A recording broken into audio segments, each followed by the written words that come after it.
wax na ko li ci des moom kàddu cant rek la.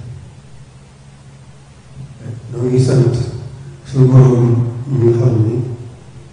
moo ñu boole sëriñ bi di sant sëriñ bi ñi nga xam ne mooy suñu lépp bii tey ëllëg di sant mbokk yi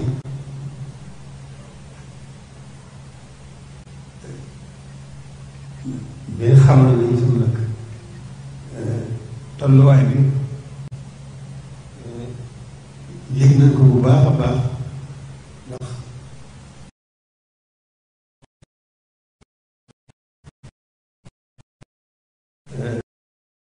kem kàttan moom mel na mu gënee taxawaay tolluwaay boobu maa ngi ameel mbooleem taalibe yi maa ngi leen ameel cant bu réeréer ndax dafa mel ne bi ma ko xalaatee wax ko dafa mel ne dañ ma gàttalu ndox seen bés yi ak seen yéene ak seen ñëpp nag mbokki taalibe yi ñëpp mel na ne ëpp ko leen ci yéene muy góor mu jigéen muy mag muy ndaw ñoom ñëpp maa ngi leen di sant leen gërëm bu baax a baax dalal nañ sama xel ci liggéey bi bu baax liggéey bi dëgg la xëy na rëy na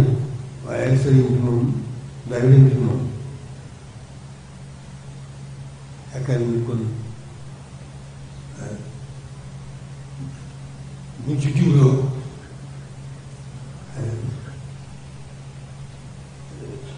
taw fee xam dana lu gàtt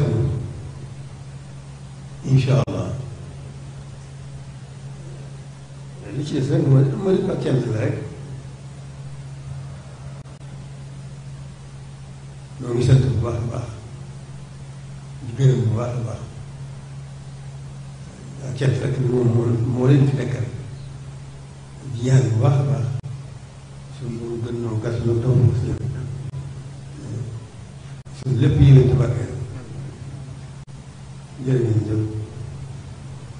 ñu tàll sëñ bi ñaan.